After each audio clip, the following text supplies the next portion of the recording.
You're not broken because you feel sadness. You're not failing because you're angry. And you're not less evolved because you suffer. In a world obsessed with smiles, the soul often cries in silence. Today, let's confront something that's hiding in plain sight: the dark side of positivity. This is not a rebellion against joy. It's a return to truth. We live in an age where positivity is packaged, sold, and expected constantly. Phrases like, just stay positive, look on the bright side, everything happens for a reason, are used like band-aids over bullet wounds. The intention is often kind, but the impact, it can be devastating. This relentless push to be positive at all times doesn't elevate us. It alienates us. It makes pain feel like a personal failure. It tells the grieving to smile. It tells the broken to cheer up. And in doing so, it invalidates the very emotions that make us human.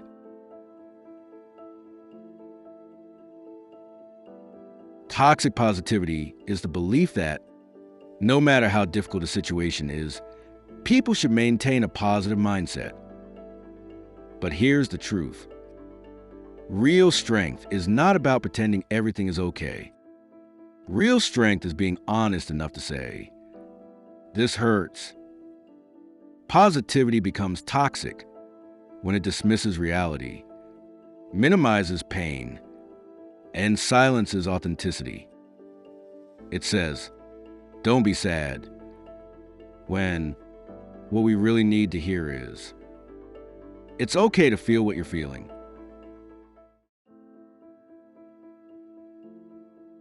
Where did this obsession with happiness begin? Much of it stems from modern self-help culture, misinterpreted spiritual teachings, and a world of constant comparison.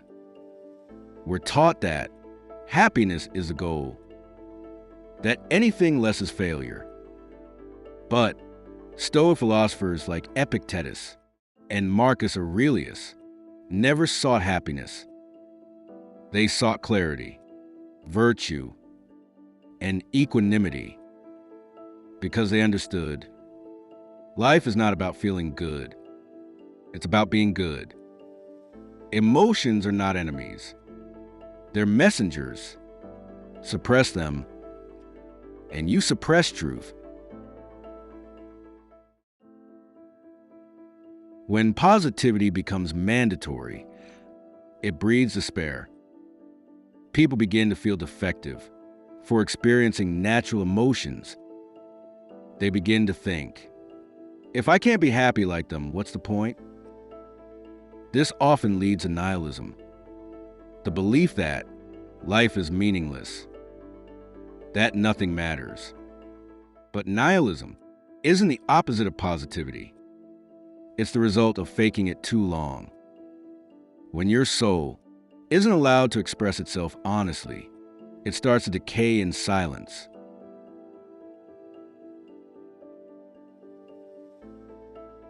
The Stoics teach us that emotions are natural, that we are not to be ruled by them, but we are not to deny them either. Epictetus once said, "It's not things that upset us, but our judgment about things." What does this mean here? It means feeling sad is not a problem. Thinking sadness is wrong. That's a problem. Anger, grief, fear, anxiety, they are all part of the landscape of life. To deny these is to live a lie. To feel them and still choose to act with clarity, that is mastery. That is storm mastery. In this digital age, we're often pressured to perform happiness, to curate a life, That looks perfect, even when it isn't. But here's the reminder. You are not a brand. You are a being. You don't exist to be consumed. You exist to live, to feel, to evolve. Every storm you go through is not a detour from life. It is life. True strength is not about always smiling. It's about showing up, broken, healing, uncertain, and still choosing to walk forward. It's about holding space for both joy and sorrow. It's okay to not be okay. It's okay to cry. It's okay to be angry. What matters is that you meet those emotions with courage, not shame. So, how do we break the illusion of forced positivity? 1. Name your emotions. Don't hide from them. Sit with them. 2. Speak honestly. Replace "I'm fine" with "I'm struggling, but I'm trying." 3. Create safe spaces. Surround yourself with people who honor your truth. 4. Journal with brutal honesty. No filters, no edits, just you and the page. 5. Practice Stoic reflection. Ask yourself, is this emotion guiding me or controlling me? 6. Let go of the timeline. Healing isn't linear. Neither is growth.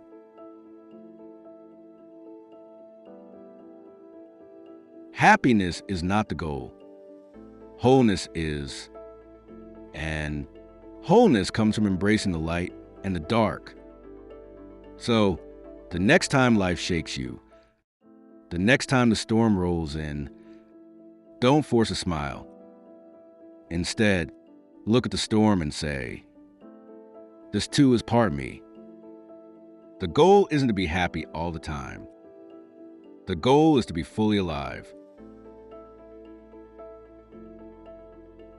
If this message spoke to your truth, share it with someone who needs to hear this. And remember, mastering the storm isn't about avoiding the rain. It's about learning how to dance in it.